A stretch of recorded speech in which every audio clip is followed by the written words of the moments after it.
88 آیات کریمہ ہیں۔ جس طرح آپ جانتے ہیں کہ اس کا نام ہے قصص، بولیے کیا ہے؟ قصص۔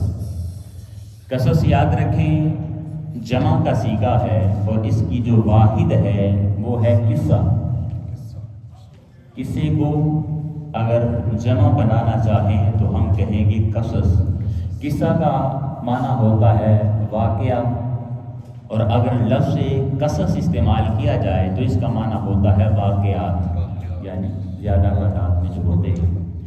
اس میں چونکہ رب کائنات نے حضرت موسیٰ علیہ السلام کا واقعہ بیان فرمایا ہے اور قارون کا واقعہ ذکر کیا گیا ہے، اس وجہ سے واقعات کے ذکر کرنے کی وجہ سے اس کا نام کیا ہے؟ بولیں گے سورہ قصص۔ اس کے اگر مضامین کی بات کروں تو جس طرح رب کائنات نے اپنی ہر سورہ مبارکہ کے اندر اپنے چند بنیادی جو عقیدے ہیں ان کا ذکر فرمایا ہے، تو اس کے اندر بھی رب کائنات نے ان چیزوں کا تذکرہ فرمایا ہے جس میں بالخصوص اللہ رب العزت نے اپنی توحید کا ذکر فرمایا ہے۔ پھر حضور نبی کریم صلی اللہ علیہ وآلہ وسلم کی رسالت کا بیان کیا گیا ہے۔ پھر مرنے کے بعد انسان کو دوبارہ زندگی عطا کی جائے گی، اس کا بیان کیا گیا ہے۔ پھر اس کے اندر حضرت موسیٰ علیہ السلام کی ولادت سے لے کر حضرت موسیٰ علیہ السلام کو جو رب کائنات نے تورات عطا فرمائی، ولادت سے لے کر تورات ملنے تک یہ تمام تفصیلات اور تمام واقعات رب کائنات نے سورہ قصص کے اندر بیان فرمائے۔ میں گاہے بگاہے چونکہ حضرت موسیٰ علیہ السلام کا واقعہ جو فرعون کے ساتھ تھا اس کو آپ کے گوش گزار کرتا رہتا ہوں، لہٰذا میں تفصیل میں نہیں جانا چاہتا۔ میں چاہتا ہوں کہ اس سے اگلی جو سورہ ہے اس کو آپ کے گوش گزار کروں، لیکن اس کے جو چیدہ مضامین ہیں وہ اشارہ کر آپ کے گوش گزار کر دیتا ہوں۔ حضرت موسیٰ علیہ السلام کی ولادت ہوئی، پھر آپ جانتے ہیں کہ آپ کی والدہ نے آپ کو دریا میں بہا دیا صندوق میں بند کر کے، اور آپ نے فرعون کے گھر کے اندر ہی پرورش پائی ہے۔ پھر پروان چڑھے، پھر آپ مدین تشریف لے گئے، پھر واپس آئے تو فرعون کے ساتھ مکمل جو مکالمہ ہوا وہ اس کے اندر بیان کیا گیا۔ پھر دوستان سی وقات اس کے اندر کفار مکہ جو تھے وہ آقا علیہ السلام پر اعتراض کرتے تھے اور حضور کی بارگاہ میں یہ اعتراض کرتے تھے کہ جس طرح اللہ پاک نے حضرت موسیٰ علیہ السلام پر اپنے معجزات کا نزول فرمایا ہے، اپنی نشانیوں کا نزول فرمایا ہے، کرسی پر بیٹھ جائیں، کرسی پہ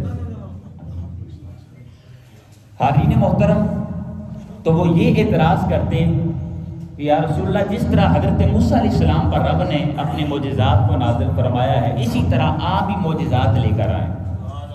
تو رب کائنات نے ان کا جواب یہ عطا فرمایا کہ تم نشانیاں طلب کرتے ہو، حضور سے معجزات طلب کرتے ہو، لہٰذا میری سب سے بڑی نشانی اور سب سے بڑا جو معجزہ ہے وہ قرآن کریم کی صورت میں ہے۔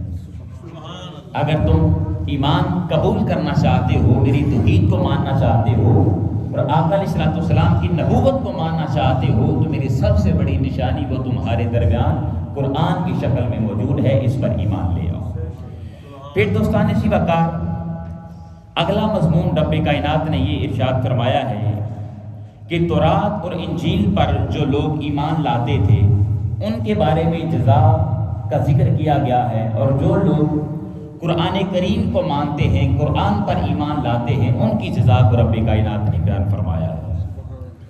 پھر قیامت کے دن جو مشرکین ہوں گے اور ان کے جو شریک ہوں گے یا جو بت ہوں گے جن کی وہ عبادت کرتے ہیں ان کے حال احوال کو بیان کیا گیا ہے۔ چونکہ میرے پاس وقت نہیں ہے میں تفصیل میں نہیں جانا چاہتا، میں چاہتا ہوں کہ جلدی کے ساتھ جو اگلی سورہ ہے اس کو کمپلیٹ کروں، کیونکہ اس کے اندر بعض جو واقعات ہیں اور موضوعات جو ہیں وہ بڑے آسن ہیں اور ہمارے متعلق ہیں۔ پھر آخری واقعہ سورہ قصص کے اندر رب کائنات نے موسیٰ علیہ السلام اور قارون کا بیان کیا ہے۔ یہ جو قارون تھا یاد رکھیے موسیٰ علیہ السلام کی نسل میں سے ہی تھا، اور اس کو رب کائنات نے بے بہا مال و دولت عطا کیا تھا۔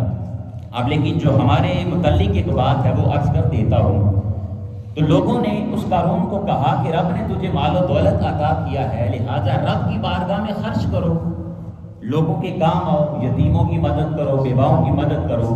لیکن اس کا جواب سنیے گا۔ قارون جواب کیا دیتا ہے؟ قارون جواب دیتا ہے کہ آج میرے پاس جو مال و دولت ہے یہ میرے علم و ہنر کی وجہ سے ہے۔ کیا ہو گیا جمعہ صاحب؟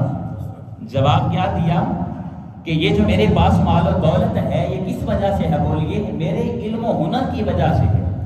آج اگر اسی بات کو میں اپنی ذات پر امپلیمنٹ کرنا چاہوں، یعنی مسلمانوں پر امپلیمنٹ کرنا چاہوں، تو مجھے ایمانداری سے بتائیے کہ آج ہمارا حال بھی یہ ہو چکا ہے یا نہیں ہو چکا ہے؟ جب ہم کسی کو کہتے ہیں کہ اللہ کی راہ میں خرچ کرو، اسلامک سینٹر کی خدمت کرو، فلاں غریب کی مدد کر دو، فلاں بیوہ کے سر پر، فلاں یتیم کے سر پر دست شفقت رکھ دو، تو کہتے ہیں کہ نہیں، مجھے مال و دولت جو ملا ہے یہ میرے علم کی وجہ سے ملا ہے، یا کہتے ہیں کہ میرے ہنر کی وجہ سے رب نے مجھے عطا کیا ہے، لہذا میں کسی کو کیوں دوں؟ تو دوستان اسی وقار اگر رب نے ہمیں عطا کیا ہے تو ہمیں چاہیے کہ اللہ کے دیے میں سے اس کی راہ میں خرچ بھی کریں۔ پھر اگلی جو سورہ ہے سورہ العنکبوت، یہ قرآن کریم کی 29 نمبر سورہ مبارکہ ہے، اور اس سورہ مبارکہ کو رب کائنات نے آقا علیہ السلام پر مکہ المکرمہ میں نازل فرمایا۔ سورہ عنکبوت کے 7 رکوع ہیں اور اس کی 69 آیات کریمہ ہیں۔ عنکبوت کا جو لفظ ہے اس کا معنی ہوتا ہے مکڑی۔ بولیے کیا ہے؟ یہ جو مکڑی جالا بنتی ہے اس کو عربی زبان کے اندر عنکبوت کہتے ہیں، کیونکہ اس سورہ کی آیت نمبر جس کا نمبر ہے 41، اس کے اندر رب کائنات نے اس مکڑی کا ذکر کیا ہے، اور وہ جو مکڑی اپنا گھر بناتی ہے اس کا تذکرہ کیا ہے، اور ارشاد فرمایا مثل الذین اتخذوا من دون اللہ اولیاء کمثل العنکبوت اتخذت بیتا، اور اسی طرح آگے ارشاد فرمایا وَإِنَّ أَوْهَنَ الْبُيُوتِ لَبَيْتَ الْعَنْكَبُوتِ، فرمایا کہ جو کفار ہیں، جو مشرکین ہیں، جو اللہ کی ذات کے علاوہ دوسرے لوگوں کو اپنا مددگار کہتے ہیں، بتوں کو اپنا مددگار کہتے ہیں، تو ان کی مثال جب رب کائنات نے بیان فرمانا چاہی تو ارشاد فرمایا ان کی مثال مکڑی کے گھر جیسی ہے۔ اور پھر رب کائنات نے ارشاد فرمایا کہ جو مکڑی کا گھر ہے، اس دنیا کے اندر جتنے بھی گھر بنائے جاتے ہیں، خواہ وہ انسان گھر بناتے ہیں، خواہ وہ جانور گھر بناتے ہیں، خواہ وہ چرند پرند اپنے گھر بناتے ہیں، خواہ وہ کیڑے مکوڑے اپنے لیے گھر بناتے ہیں، تو رب نے ارشاد فرمایا سب سے کمزور اگر کسی کا گھر ہے تو وہ مکڑی کا گھر ہے۔ اور اس کی مثال کس کے ساتھ دی ہے؟ تشبیہ دی ہے کفار اور مشرکین کے ساتھ۔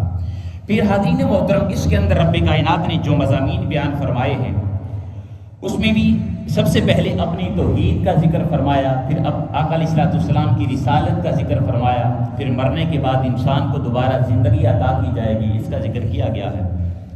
اب آگے جو مضمون آ رہا ہے اس کا تعلق ہماری ذات کے ساتھ ہے۔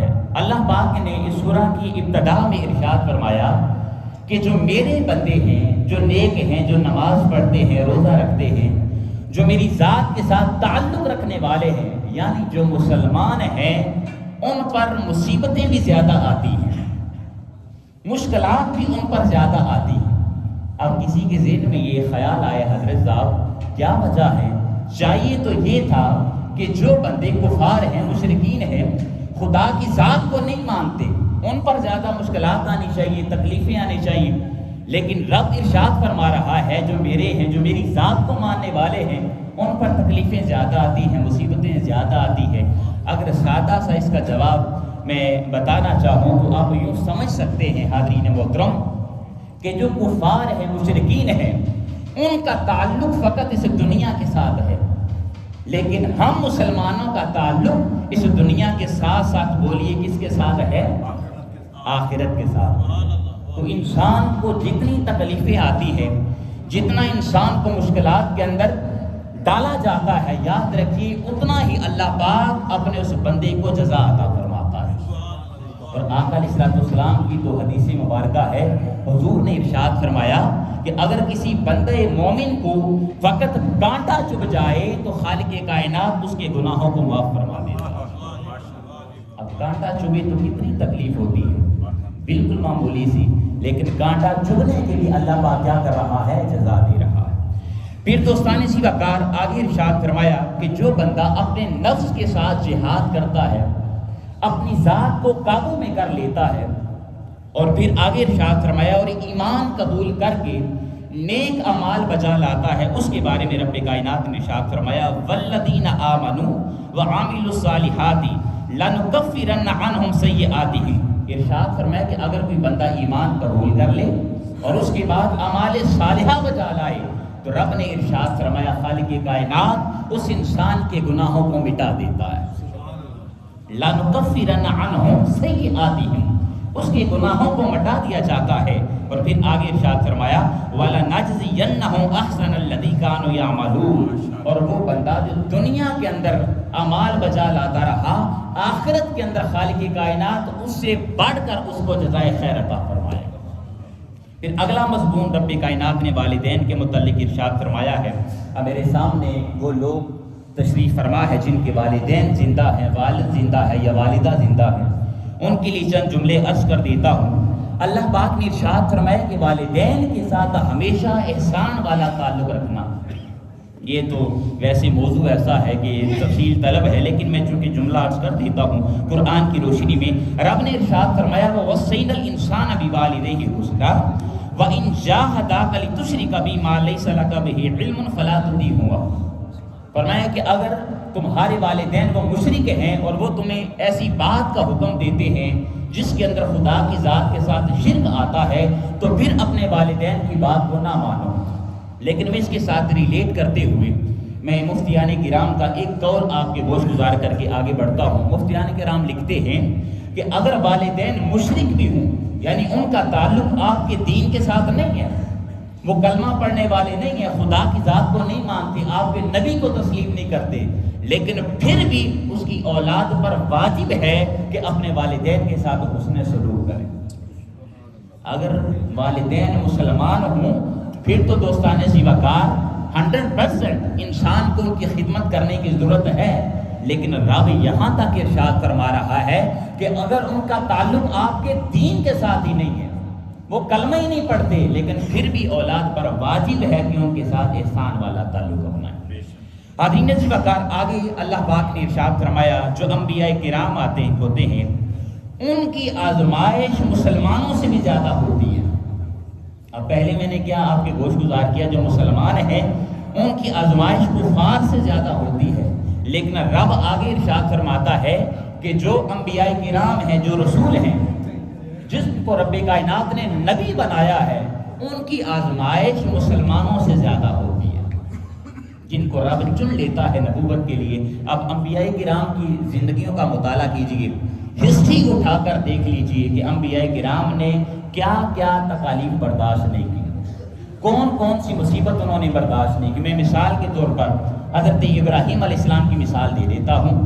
دیکھیں رب نے آپ کو خوبصورت ننا سا بیٹا عطا کیا حضرت اسماعیل علیہ السلام کی شکل میں، تھوڑے سے بڑے ہوئے تو رب نے ارشاد فرما دیا کہ اپنے اس بیٹے کو میری بارگاہ میں ذبح کرو۔